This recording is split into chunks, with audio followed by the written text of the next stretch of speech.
Bonsoir, bienvenue dans Roleplay, l'aventure continue dans le monde d'Hearthstone, et ce soir, c'est Angela qui va nous faire le résumé des épisodes précédents. Alors, dans l'épisode précédent, nous avons enfin rencontré la Reine du Bois de Sang. Donc, une rencontre assez glauque, mais au final, on a quand même réussi à récupérer le bol que nous cherchions, grâce à notre ingéniosité, n'est-ce pas ? Et donc, nous avons récupéré ce bol et nous avons fait tout le chemin retour pour revenir à la cité de Kratas et rencontrer notre ami troll qui lui aussi a réussi à récupérer donc le bol, la deuxième partie de l'artefact qu'il nous fallait. Et maintenant, nous n'avons plus qu'à aller donc aller à la tombe de Runevir. C'est ça, oui, de Runevir, au pic du crépuscule, et nous allons donc embarquer pour aller poser les questions à la fontaine, si nous pouvons. Le lendemain, aux premières lueurs du jour, vous avez embarqué à bord du Tonnerre de la Mort, un drakkar du ciel arrimé à une tour de la place du Fermier. Le drakkar appartient à une compagnie de mercenaires. Stark les connaît depuis longtemps et a alloué leur service pour ce voyage. Vous embarquez les deux bols à bord du drakkar et constatez que celui ramené par Stark est même un peu plus grand que le vôtre. Il va falloir qu'on ait une discussion sur le vocabulaire de cette quête, quoi. Des bols, quoi. Des bols. En tout cas, vu les motifs, la décoration, ils proviennent visiblement du même endroit. Pour assurer leur transport, la monture de Stark est également du voyage. C'est un grand lin, un énorme cheval de trait mesurant 2 mètres au garrot. Il se nomme Pèlerin. Il a mauvais caractère, mais c'est un brave animal qui m'a accompagné dans de nombreux voyages à travers Barcelle. Le Tonnerre de la Mort quitte ensuite Kratas en direction du sud, survolant les plaines d'Ingani. L'horizon gagne progressivement une teinte orangée, tandis qu'apparaissent les silhouettes noires des pics du crépuscule. Même après que la nuit soit tombée, la lumière rouge derrière les montagnes ne disparaît pas. Et vous réalisez pourquoi on les nomme pics du crépuscule. Le Tonnerre de la Mort change alors son cap vers le sud-ouest, longeant les contreforts des montagnes. Vous finissez par vous endormir, même si le drakkar réveille en vous des souvenirs de chaînes et de captivité à fond de cale. Cette nuit-là, Amar, tu rêves de l'horreur. Tu te trouves face à un promontoire rocheux, éclairé par une vive lumière rouge qui projette ton ombre sur la paroi. Mais ton ombre a un sourire carnassier. Tu te crois si maligne. Tu penses avoir trouvé un moyen de te débarrasser de moi. Soit, essaye donc. Quand tu comprendras que tes efforts sont vains, ton désespoir n'en sera que plus doux. Nous sommes liés, toi et moi. Le lendemain matin, le Tonnerre de la Mort se pose sur une falaise rocheuse, à quelques centaines de mètres au-dessus d'une vallée boisée. Ça et là, parmi les arbres en contrebas, vous voyez apparaître les reflets cristallins d'antiques ruines. Stark fait un grand geste indiquant l'ensemble de la forêt. Vous contemplez le linceul du Strecht. La tombe de Runevir se trouve de l'autre côté des montagnes, face à la mer des Enfers. Pour l'atteindre, nous devrons traverser le territoire de l'Assemblée des Sanguinaires. Ce serait du suicide d'aller plus loin en navire du ciel, comme je vous l'avais dit il y a quelques mois. Et c'est ainsi que vous commencez votre périple à travers les pics du crépuscule. Mais on va rester donc dans la partie montagneuse, on va pas descendre dans la forêt. Tout à fait. C'est qui l'Assemblée des Sanguinaires ? C'est un clan de trolls, de pirates du cristal, trolls, qui, comme leur nom l'indique, sont des mecs plutôt pacifistes, donc on n'aura aucun problème. La première journée de marche dans la montagne se déroule sans incident notable. La végétation se fait progressivement plus rare, les roches plus coupantes. À la nuit tombée, vous vous mettez en quête d'un abri où dresser le campement. Donc là, les gens vont se tourner vers Frela, qui va nous faire un petit jet de survie. Absolument. Allez. Ah. Tu relances le 6. 7, 6, 13. 13, ouais. 13. Compétences mathématiques. Tu trouves finalement une cavité dans la roche, à l'intérieur de laquelle vous pouvez vous abriter. La lueur rouge du ciel vous permet d'y voir clair sans avoir nécessairement besoin d'allumer un feu. Donc là, c'est vous qui décidez si vous en allumez un quand même ou pas. Si on a des vivres qui nous permettent de se faire de manger sans avoir à cuire, à réchauffer, autant éviter de... Voilà. Ouais.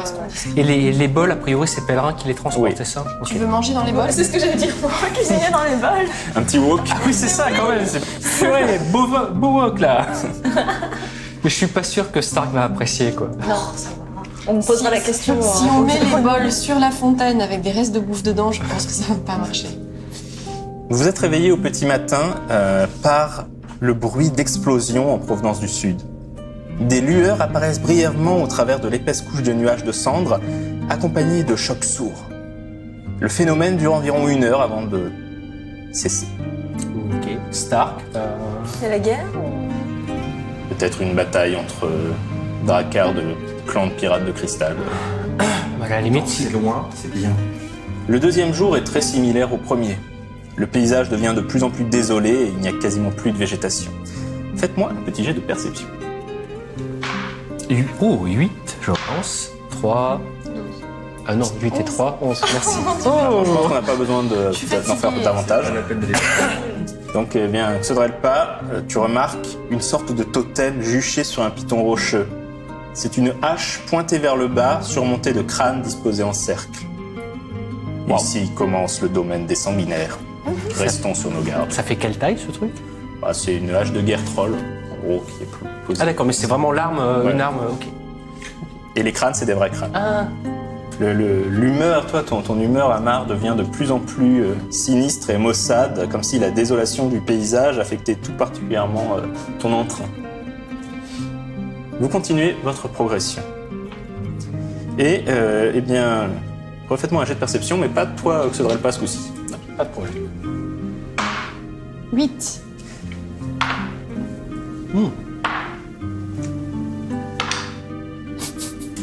Ok. Je pense qu'on peut dire que Chien qui ronge a remarqué quelque chose. Vous trouvez le cadavre d'un jeune troll, quasiment nu en dehors de son pagne, de ses bottes et des armes qu'il porte en bandoulière. Une lance, désormais brisée, une hache. Son corps est lacéré de coups de griffe. Une idée de ce qui a fait ça? C'est un jeune pirate du cristal en train d'effectuer son rite de passage. Il devait probablement chasser une créature locale qui a dû avoir le dessus. Vu ses tatouages, c'est un membre de l'Assemblée des Crocs Noirs. Il a pris un gros risque en s'aventurant sur le territoire des sanguinaires. Son risque n'a pas payé. Tu peux faire un jet de connaissance des animaux sauvages, si tu le souhaites. 8. Tu trouves une grande griffe d'au moins 5 cm à proximité du corps. Une griffe en cristal. Avec un tel indice, il semble évident que le jeune troll a succombé à l'assaut d'un lion de pierre. Le lion de pierre est un petit lion des montagnes possédant une peau très épaisse de couleur grise, semblable à celle des obsidiens. C'est un chasseur solitaire qui s'en prend aux cibles isolées et se tient à l'écart des groupes. Bonne nouvelle. Ça devrait aller pour nous. Petit fauve avec des griffes de 5 cm. Petit pour la région. Ouais, mais il tient dans un bol. Bien. Personne ne s'éloigne pour rêvasser à l'écart du groupe. Je peux tenter un truc veule. Je pense que je vais m'occuper de mettre un peu en avant pour justement voir s'il y a des traces des bestioles qu'on pourrait craindre dans le secteur. Alors, moi, je me dis qu'il fallait pas se séparer. Non et mais, toi, tu juste, vas en- non mais un tout petit peu de vent. Mais en fait l'idée est juste de justifier le fait que comme je veux pas mettre Xiao en danger, je vais te le confier. Avec la mission secrète d'essayer de nous la dérider un peu. Et de la surveiller aussi.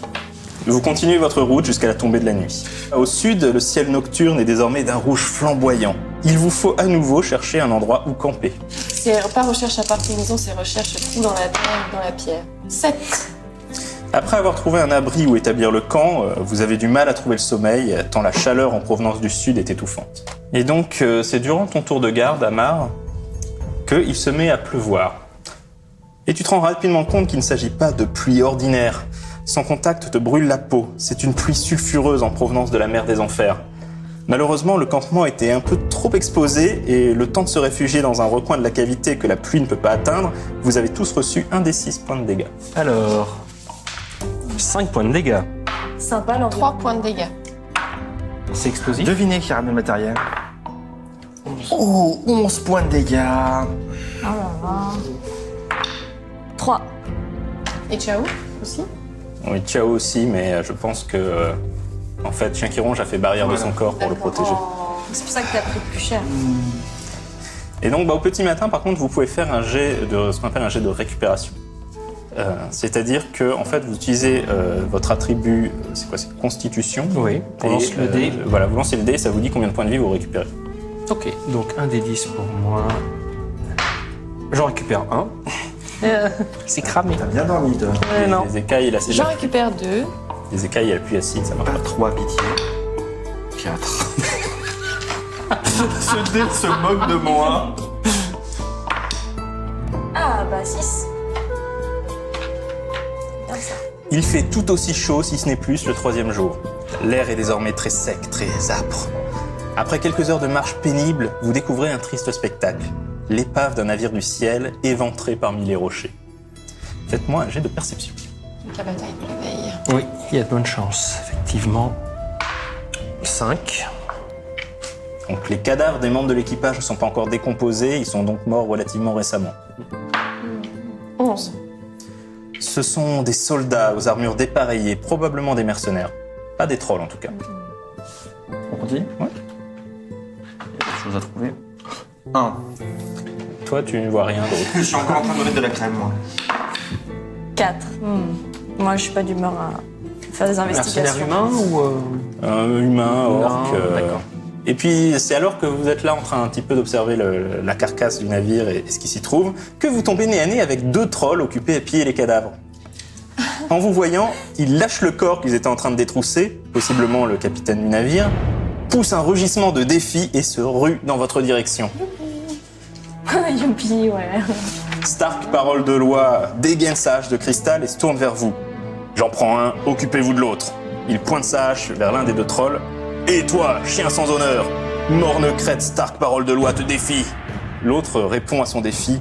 Corne d'os, Bormac, mangeur d'oreilles de l'Assemblée des Sanguinaires, ne se laissera pas insulter par un faible venu des plaines. Quand je n'aurai fini, je piétinerai ta sale face et je boufferai ton canasson. Ah D'accord. Pendant que eux sont en train de se battre, ben, du coup l'autre se précipite vers vous. Je dégaine vague sanglante, je la pointe vers lui. On n'a rien à faire de ton nom, viens te battre. Je pense que ça va peut-être même encore plus insulter. Du coup, ben, c'est... Ça va être pour ma pomme. C'est toi qui commence, ça va. Oh, donc nous en sommes déjà à 18. 18 et 8. 26. Tu vois? C'était ton jet pour toucher, ça. Oui. Ah, quand même. Bien, tu as un plus 8 à tes dégâts. Donc 2d10 plus 8. Merci pour le plus 8. Hein. Donc 8 et 4, 12. 12 points de dégâts. Et bien, tu franchis son armure. C'était super épais. Ouais. Et tu penses que tu lui as fait une petite égratignure. D'accord. Mais au moins le mouvement a été super, somptueux, Ah oui. majestueux, Ah non, tout c'était ça. c'était beau. La grâce. Voilà, la grâce. Combattant. À toi, Fred. Je l'attaque avec des barres de cristal. Que, 15. Eh bien, tu touches. Et en plus, tu as un plus 2 à tes dégâts. Il s'est jeté sur qui, là? Sur nous 3. Là, il est en train de courir vers Il vous. n'y a pas de... Ouais, il est pas... Mais je pense que maintenant, il va être au contact contre Xodred. Le 30, c'est déjà jeté en avant. 6, 14 plus. 2. Donc 16. Tu lui fais beaucoup plus mal que la lame de Xodred, pas bizarrement. Je lui ai envoyé des trucs bien dans le... Ça faisait longtemps qu'on s'était pas échauffé. Exactement. Et donc, eh bien, il t'attaque, Xodred pas, en poussant un rugissement bestial. Ça, c'était plutôt un petit chat. Donc, il fait 17 sur son jet d'attaque. Bon, je n'ai que 10 en défense physique, donc on va dire qu'il me touche. Il touche, et il a plus 2 à ses dégâts. Je l'ai vexé. Bah ouais, en même temps, tu provoques. Ça fait partie de mon jeu, il faut que je provoque. Il fait 15 dégâts. 15 dégâts, mon Ouais, 7 bon, d'armure, ça fait plus que 8. 8. Ça va, c'est en dessous de mon seuil de blessure, donc tout va bien. Enfin, tout va bien. Tu te fais quand même un peu sonner par son coup de hache. Moi, je vais tenter d'un spectro. Oh là, j'ai fait 6. Ne franchis pas sa défense. Je suis pas très motivée. Ouais. 7. Tu passes. Ah, quand même. Oui, donc il a par contre une armure de taré. 14. Et ben, tu franchis son armure. Donc, vous l'avez un petit peu blessé, mais c'est encore loin de le mettre KO. Donc c'est à nouveau à toi que tu n'aurais pas. Ok. Bon, ben on va tenter une tactique nouvelle. Je vais utiliser mon talent de manœuvre, histoire d'essayer de profiter des talents de vague sanglante. Donc ça va me permettre de le feinter, d'essayer de le placer comme je veux. Si ça se passe bien, mes camarades auront des bonus. Donc je fais un test de manœuvre qui va venir remplacer mon score de défense, donc des 10 et des 8. Ah bah tiens, le 8 est au max. Donc 8 et 8, 16. Voilà, mon score de défense est maintenant, pour sa prochaine attaque, de 16. D'accord. Et s'il rate son attaque, Il est désavantagé. il sera harcelé, il aura un malus à ses tests d'action, un malus à ses défenses physiques et magiques. Donc vous pourrez lui en foutre plein la gueule. Très bien. Bien, c'est à toi, Frela. Eh bien, je continue à le harceler avec des dards de cristal. 14. Tu touches et tu as encore plus 2 tes dégâts. 3 et, Et six. 9. 11. Tu le blesses à nouveau. Et il tente d'attaquer. Faudrait pas de plus. Et il fait 5. Donc je pense qu'on peut dire qu'il a vraiment foiré son jeu. Il est harcelé. Donc ça lui fait combien Donc son score de défense physique et son score de défense magique sont baissés de 2. D'accord. Il aura un moins 2 à ses tests d'action. Et moi, je vais avoir un petit bonus de 3 sur mon prochain jet d'attaque et de dégâts contre lui. D'accord. Bon, à toi, Ama. C'est bon ça. Ouais. Du coup, je vais retenter des dards spectraux, mais j'étais quand même pas très motivée. 8, non, 7, pardon. Voilà, tu passes. Donc, 2, mais c'est volonté plus 2, donc c'est ça, hein ouais. Comme ça, volonté plus 2, donc j'ai 4. Oui. Tu le chatouilles. À toi, chien qui rouge.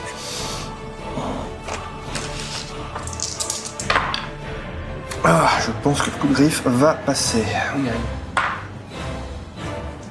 15. Eh bien, non seulement tu passes, mais tu as un plus 4 à tes dégâts.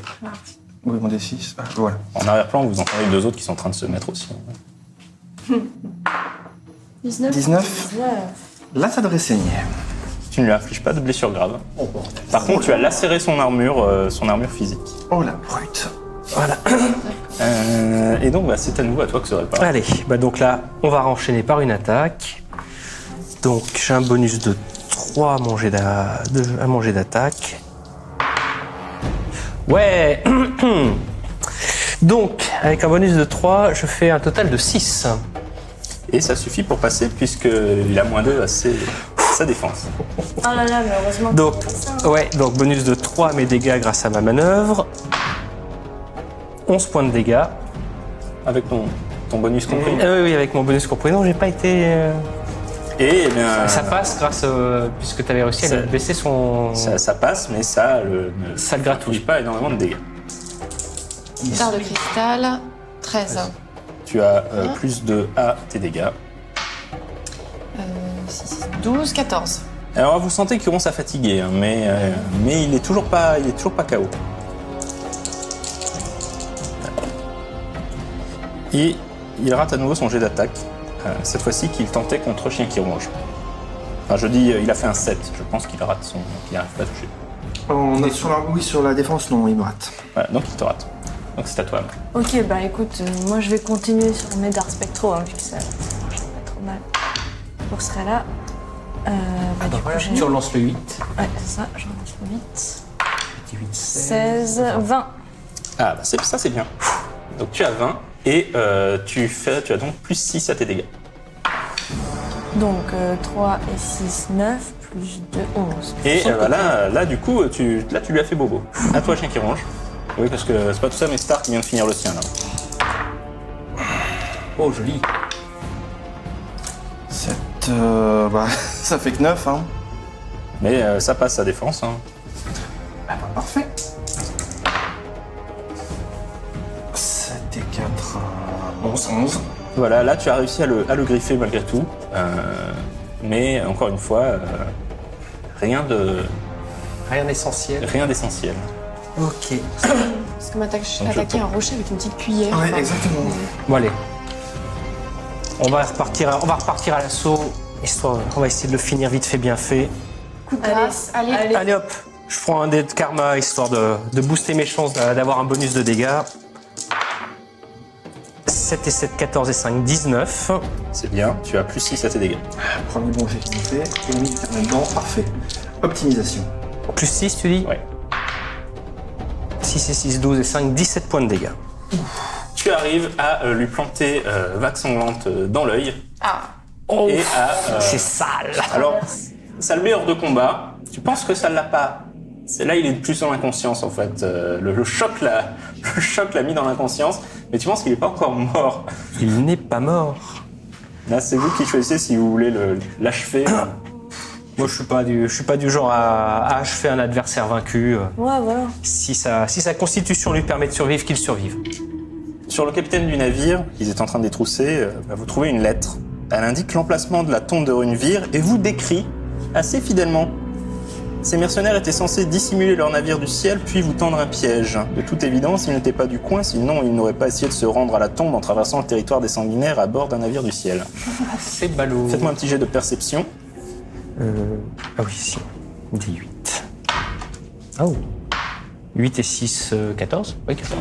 Tu reconnais l'écriture élégante, raffinée.